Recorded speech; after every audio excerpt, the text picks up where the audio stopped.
chỉ cầu của trên nó có nhau rồi vì lý cả có thể lý ô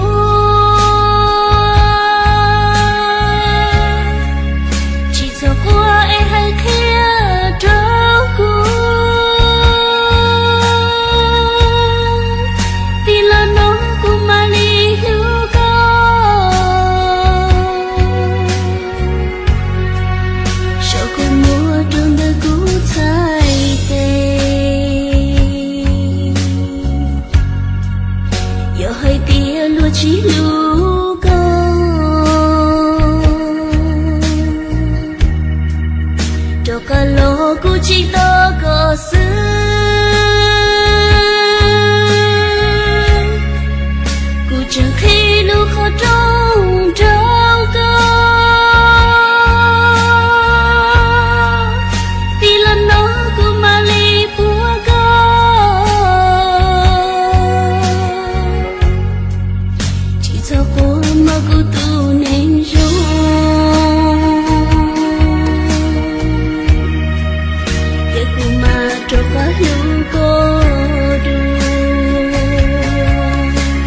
kể lu tia tư lo thia chỉ tao ni mu say sâu lo tia run đời chỉ trao chỉ lu bao tư lo yên chỉ tao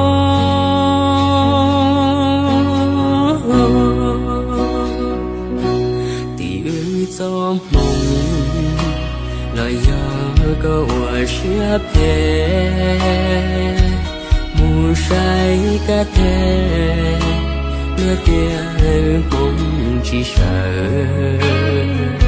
chỉ lu về trái thâu cả yên yêu chỉ bla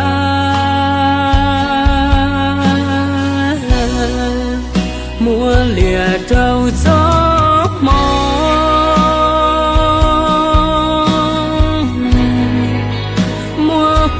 trâu đại đấu chơi chơi sĩ tao ấy thia chỉ bỏ cái chi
mùa lìa trâu gió mong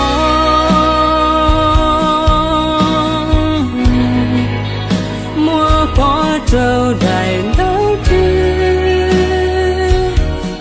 chơi sĩ tao ấy thia chỉ bỏ cái chi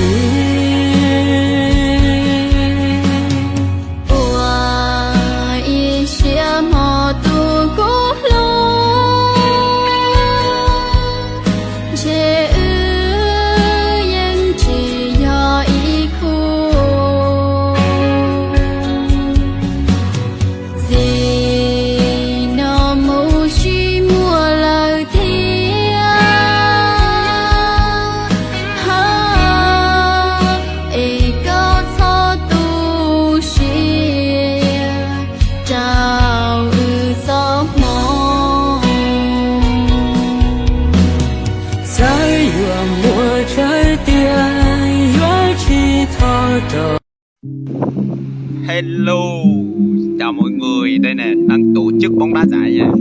Đây là công ty mà mình đang làm, công ty nó đang tổ chức nha. Ở đây là ngày chủ nhật. Đây, coi này, ở đó. Đây nè, sân vận động nha, không nha, sân vận động. Biết làm sao này, biết làm sao đá nữa luôn. Xem nè, không biết sẽ đá như thế nào nhá, sân toàn đất không.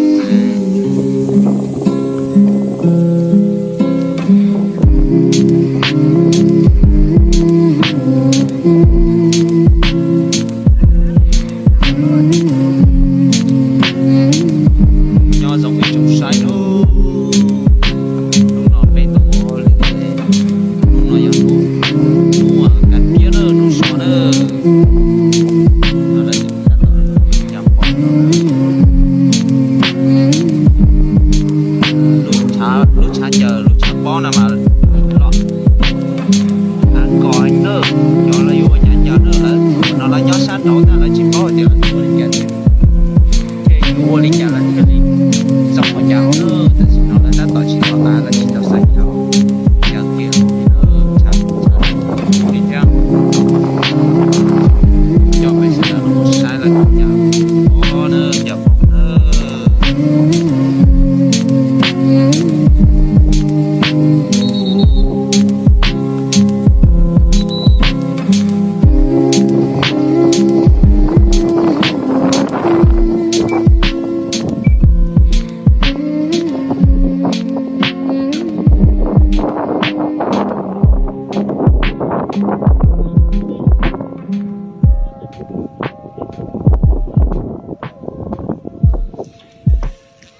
chua là lo ta giò đi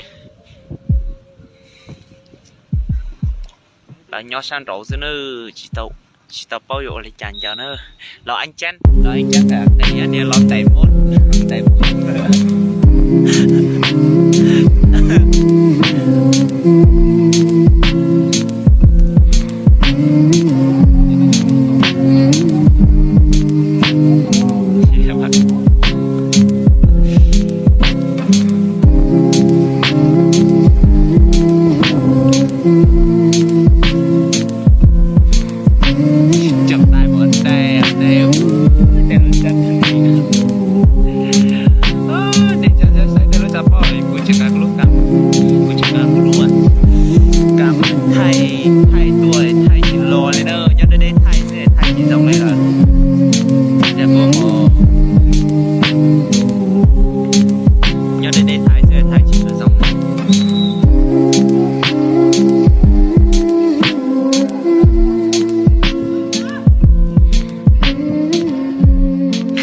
Để nó dẫn đến điểm